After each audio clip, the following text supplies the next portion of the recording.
pada dia alat persetubuhan itu, maka dengan alat persetubuhan inilah dia guna untuk mencari nafkah.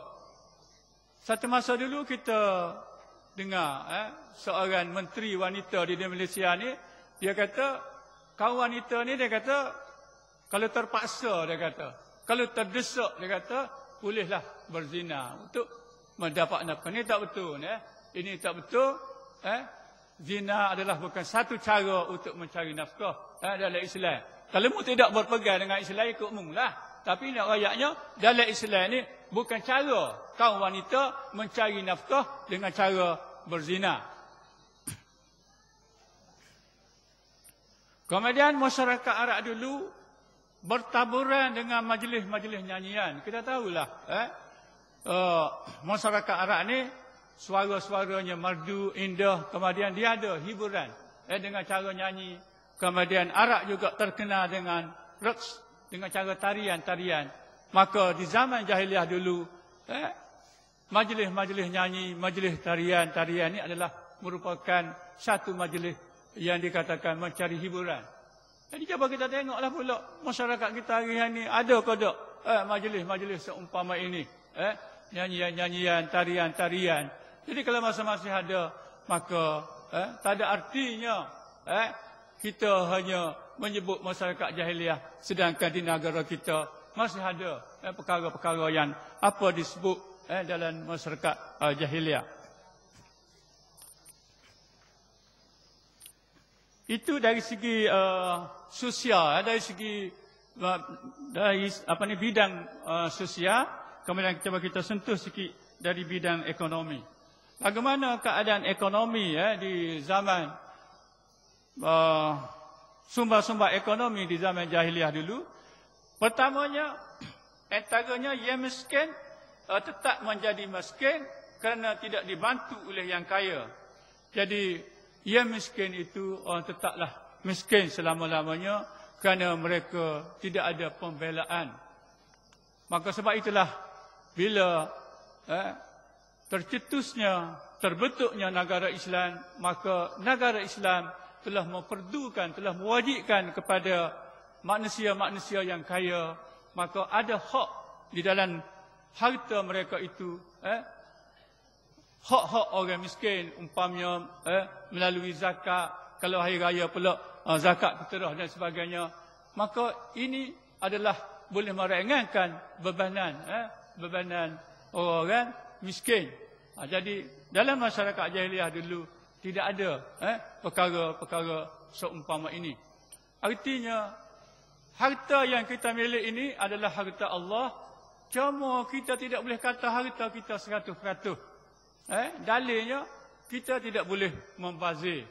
Wala tubazir tabzira. Kita tidak boleh membazir sewina-winanya harta kita.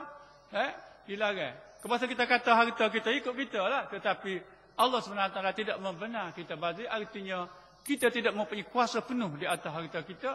Kemudian bila kita kaya, cukup nisab dia, cukup haul dia, maka kita diwajibkan keluar zakat. Sama ada zakat perniagaan, zakat pertanian, ternakan dan sebagainya. Maka ini menunjukkan bahawa dalam masyarakat Islam ini kita sentiasa batu-membatu. Selain daripada hak wajib kita keluar itu, maka hak sunat-sunat juga perlu kita bantu-bantu. Maka perkara-perkara yang disebut ini tidak ada dalam masyarakat jahiliah. Kalau masih ada lagi dalam masyarakat kita ini, maka menunjukkan kita masih ada lagi unsur-unsur jahiliah. Kemudian masalah riba, jual beli dalam perniagaan ini, masa jahiliah dulu adalah perkara biasa, riba. Wa ahallallahu al-bai'a wa harrama riba. Jadi ada di kalangan mereka, terutamanya orang Yahudi, mengatakan bahawa jual beli dengan riba ni hak dulu dia ada serupa. Innamal bai' misl riba. Jual beli itu riba. Sebab apa dia kata? Kita beli 10 riyal, takkan kita nak jual 10 riyal? Dia kata kita kena jual. Ayah Seko kata, kita beli 10 riyal. Takkan kita nak jual 10 riyal? Kita kena beli jual 11 ataupun 12. Serupa, tak apa bezanya. Di antara riba dengan jual beli. Tapi Tuhan kata, wa halallahu al-bai'a wa harrama riba. diharamkan, wa halallahu al-bai'a, dihalalkan oleh Allah Subhanahu wa taala jual beli, wa harrama riba, dan diharamkan riba. Apa beza di antara jual beli dengan riba ni? Jual beli adalah mengikut kitab fiqh jelah. Jual beli itu reda meredai. Orang jual reda, orang beli reda. Harga berapa? Harga 10. Tak boleh tawar ke? Tak boleh dah. Tak boleh, tak apalah, menuk. Jadi artinya ada reda meredai di antara satu sama lain, maka itulah unsur-unsur jual beli yang dihalalkan oleh Allah SWT. Manakala riba tidak ada. Tidak ada unsur-unsur reda meredai. Bahkan riba adalah merupakan penindasan manusia. Manusia kaya menindas manusia miskin. Maka sebab itulah Tuhan kata wa ahallallahu al-bai'a wa harrama riba. Allah menghalalkan jual beli dan mengharamkan riba. Maka amalan-amalan inilah diamalkan dalam masyarakat jahiliyah dulu. Maka kalau ada di zaman kita ini, kalau ada di negara kita ini mengamalkan riba ini, maka tidak ada bezanya masyarakat kita dengan masyarakat jahiliyah dulu yang disebutkan dalam sejarah. Kemudian masalah tipu menipu dan timbang-menimbang ni. Jadi kita perhati di setengah kalangan kita ni kadang-kadang ikan tu dia letak data hak comel-comel. Bila kita tunjuk hak ni seekor, dia ambil hak kita tunjuk tu. Lepas tu cepat-cepat dia ambil hak mata merah. Cepat-cepat. Ini pun termasuk daripada penipuan. Penipuan. Pasal kita kata manis ke orang ni. Oh, manis. Dia berilah hak manis tu. Dia cadai hak depan dia hak manis. Tapi hak tiba beri kita tu tidak manis. Ini pun termasuk daripada penipuan. Ini berlaku dalam masyarakat kita. Berlaku benda-benda perkara ni. Kemudian masalah timbang. Kadang-kadang letak atas tempat nimbang tu, letak tu. Masa dia letak tu, kadang-kadang dia tekan sikit. Kita pun tengok, cukup. Tapi masih belum cukup lagi.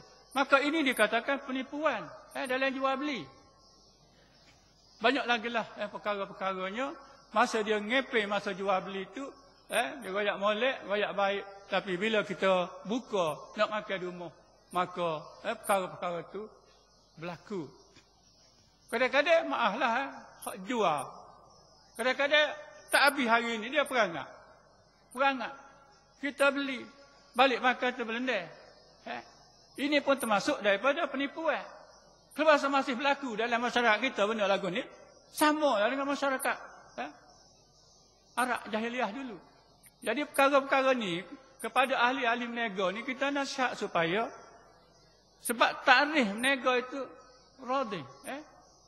Reda meredai di antara satu sama lain. Jadi kalau bahasa kita yang reda, orang beli tidak reda, ini dinamakan penipuan.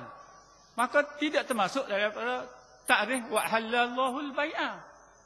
Jadi di sinilah kita berhati. Sebab rezeki kita ini, kita kena ingat, rezeki itu adalah daripada Allah SWT. Bukan daripada kita. Kita hanya ikhtiar sahaja. Oleh itu kita sebagai penjual, maka kita perlulah berhati-hati. Kita nak jual sebab kita mencari keuntungan. Keuntungan itu daripada Allah SWT. Dan kita orang beli pun kena beringat juga. Dalam ramai-ramai tak ada duit tak lakunya selip RM1 situ. Hala, itu dia sibuk lorak. Tak cara dah duit hak tak laku, hak cari tu. Kerana kita ni duit ni apa? Tak itu. Susun hak RM10, hak sia-sia tu. Ada 2 keping hak cari. Hak tak laku lain. Maka itu masuk penipuan. Dan penipuan ini tidak diredai oleh tuan kedai tu. Jadi artinya jual beli ni reda meredai. Tidak ada tekanan, tidak ada penindasan dan tidak ada paksaan. Maka sebab itulah berniaga itu adalah sunnah dan berniaga itulah dihalal oleh Allah Subhanahu Wa Taala. Kemudian masyarakat Arab kita setuh dari sudut politik. Jadi Dari sudut politik ni kita tahulah politik